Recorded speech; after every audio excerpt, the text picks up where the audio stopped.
Hello everyone and hello Aquarius. Itong reading na to ay para sa February 2026.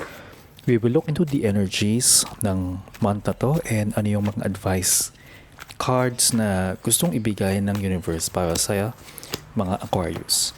Ang goal ng channel na to is to give guidance, sourcing the light from the creator with good intentions para may positive energies ang lahat. Please follow or subscribe. Sobrang importante ng inyong suporta para makontinue natin ang readings dito. Okay, Aquarius, in the past you have the King of Swords. Dati naging sobrang mind over matter ka. Pinairal mo yung logic at naging matigas ka sa mga desisyon mo. Siguro may mga kailangan kang tapusin o harapin noon na nangangailangan ng talas ng isip at pagiging prangka. Kaya naging cold ka ng konti. Hindi ka nagpadala sa emosyon mo noon, naging clear sa'yo kung ano ang tama at mali at hindi ka natakot na magsalita ng katotohanan kahit masakit. Pero dahil dyan, naging tingin sa'yo ng iba ay medyo intimidating o masyadong bossy. In the present card, you have the Seven of Pentacles in reverse. Ngayon naman parang nawawalan ka ng gana. Feeling mo ang tagal ng resulta ng mga pinaghirapan mo o kaya naman feeling mo wala ring nangyayari kahit todo effort ka sa trabaho mo o sa mga personal projects mo. Medyo frustrated ka kasi gusto mo agad ng bunga. Re-evaluate mo kung worth it pa ba yung ginagawa mo o baka naman kailangan mo lang buguhin yung diskarte mo. Para ka kasing nag-aantay sa tanim na hindi naman tutubo sa paraang gusto mo. You have the Emperor in reverse as your potential energy. Ingat ka sa energy na napaparating dahil pwedeng mawalan ka ng control sa paligid mo. Pwedeng maging masyadong stubborn ka sa maling paraan o kaya naman magulo yung structure ng buhay mo. Walang disiplina o puro mamaya na lang. May tendency rin na may makabangga kang otoridad o isang taong feeling boss. Huwag mong pilitin yung mga bagay na hindi na talaga fit sa sitwasyon mo dahil lang sa pride. Kapag pinilit mo ang control na wala naman sa lugar, lalong gugulo ang paligid mo. Aquarius, yung advice card mo ay judgment card. Panahon na para magising ka sa katotohanan. Harapin mo yung mga past mistakes mo at matuto kang magpatawad sa sarili mo at sa iba. Isang malaking calling ito para magbago ka ng direksyon bago matapos ang buwan. Huwag kang matakot mag-move on mula sa mga bagay na hindi na nagsisilbi ng growth mo. Gamitin mo yung lessons ng nakaraan para makagawa ng mas matalinong choice ngayon. Kailangan mong maging honest sa sarili mo kung ano ba talaga ang gusto mong marating sa buhay. You have the Knight of Swords as your potential outcome. Aquarius, sa whole, bibilis ang takbo ng mga pangyayari. Magiging agresibo ka sa pagkuha ng gusto mo at bigla kang raragasang parang bagyo para matapos ang dapat matapos. Mawawala yung pagka-stuck mo at mapapalitan ng determinasyon. Direct to the point ka na rito at wala kang paligoy-ligoy. Siguraduhin mo lang na hindi ka makakasakit ng iba sa sobrang bilis at talas ng pananalita mo habang hinahabol mo yung goals mo. Mabilis ang galaw, pero dapat sigurado ang bagsak. Pagdating naman sa relationships mo, dating naging masyadong analytical ka. Parang checklist yung towing mo sa relationship o sa mga kadate mo noon. Masyadong mataas ang standards mo at hindi ka basta-basta nagpapakita ng lambing o vulnerability. Naging prangka ka rin siguro sa ex mo sa dating talking stage mo kaya sila natatakot. Hindi ka mahilig sa drama noon kaya kung may hindi nag-work o hindi logical para sa'yo, cut agad. Rational ka masyadong sa puso. Nakalimutan mo na ata na may feelings din dapat.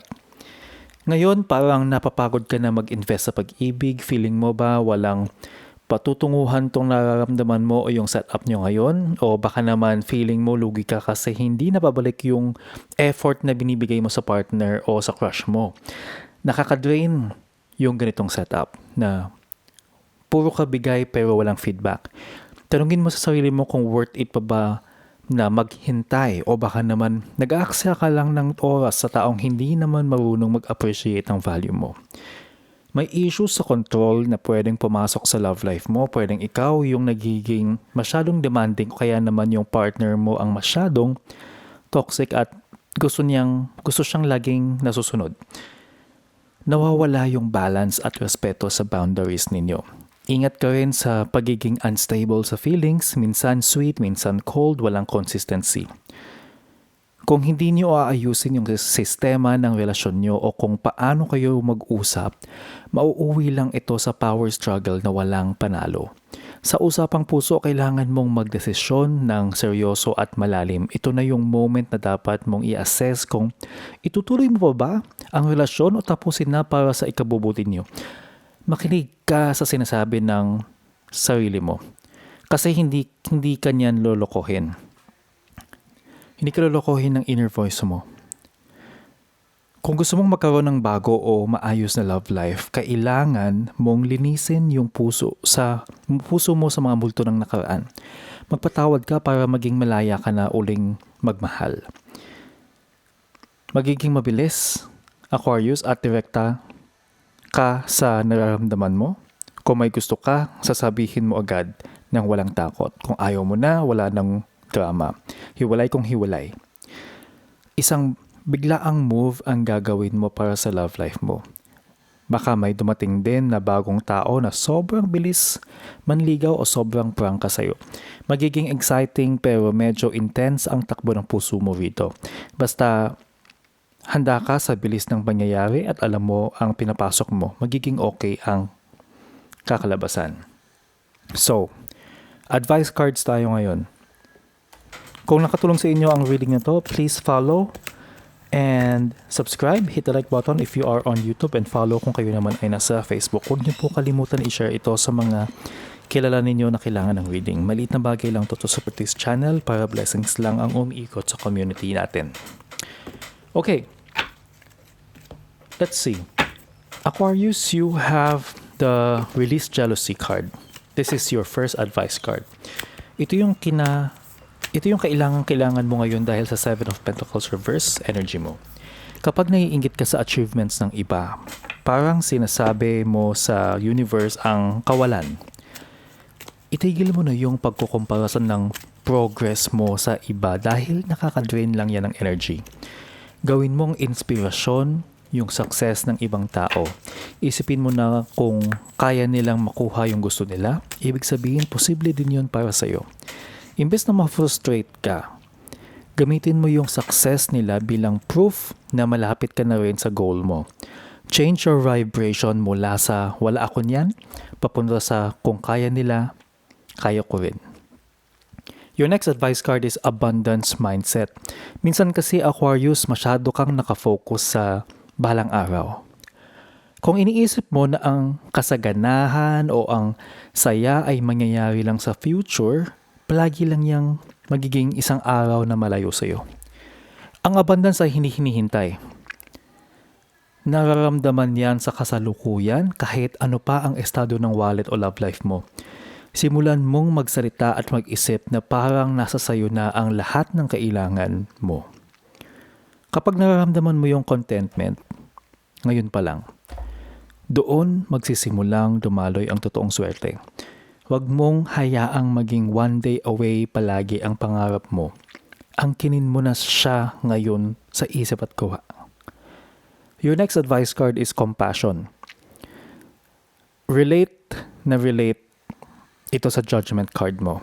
Habang sinusuri mo ang sarili mo, huwag kang masyadong malupit. Be kind to yourself. Isang bagong ikaw ang isinisilang ngayong buwan.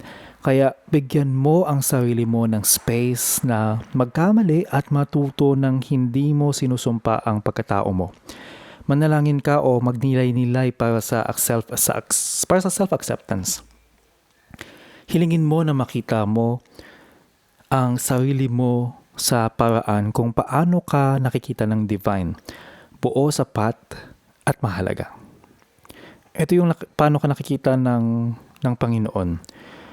Kapag natutunan mo na tanggapin ang sarili mo, pati yung mga dark sides mo, doon ka mas magiging handa na humarap sa mga bagong tao at karanasan.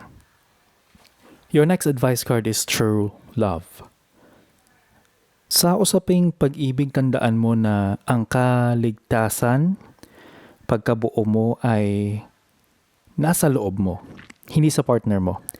Minsan kasi naghahanap tayo ng other half para punan yung butas sa puso natin. Ang totoo, yung sovereignty o yung pagiging independent mo ang susi sa mas malalim na intimacy. Huwag mong gamitin ang ibang tao para lang makaramdam na okay ka. Tumayo ka sa sarili mong mga paa. Kapag nahanap mo na yung contentment sa pagiging mag-isa o pagiging independent, doon mo lang mararanasan ang totoong pag-ibig na walang halong dependency o pressure. True love happens when two whole people meet. Hindi yung dalawang tao ang umaasa lang sa isa't isa para sumaya. Your relationship advice is let it be. Para ito sa mga sitwasyong pilit mong ginagawa ng paraan o kinokontrol, hayaan mo lang munang umandar ang mga bagay-bagay sa sarili nilang bilis. Minsan sa sobrang pilit nating ayusin ang isang relasyon o sitwasyon, lalo lang itong nasisira. Hayaan mong ang tadhana o ang natural course ng events ang mag-decide kung saan papunta yan. Kung para sa'yo, babalik yan. Or aayos yan. Kung hindi naman, ang pag-let go sa control, ang magbibigay sa'yo ng peace of mind, yung paugbaya na kailangan mo ngayon. So relax ka lang muna. Your crystal advice card is calcite. Busy times and multitasking. Magiging sobrang busy ang February mo, lalo na may King of Swords or Knight of Swords energy sa outcome. Ang calcite ay reminder na kailangan mong i-manage ng maayos ang schedule mo para hindi ka ma-burnout. Maraming gagawin, maraming racket at maraming distractions. Kaya dapat planado ang galaw mo. Pero tanungin mo rin ang sarili mo, Aquarius.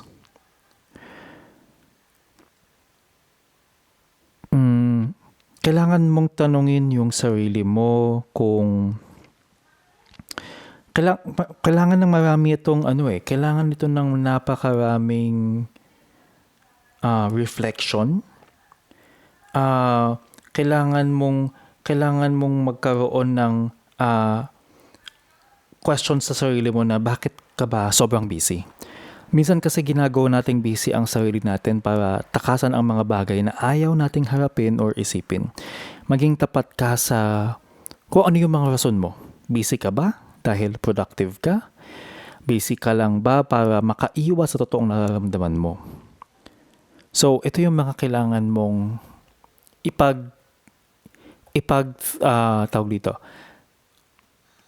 i-rest with yourself. Or kailangan mong sigurong bigyan ng oras itong mga to. Yan ang forecast ninyo. Subscribe on YouTube and follow Hula Juan on Facebook para may aabangan kang forecast for your sign. Always remember, sa lahat ng gagawin mong desisyon, dapat mabuti ang iyong intensyon. See you sa next reading.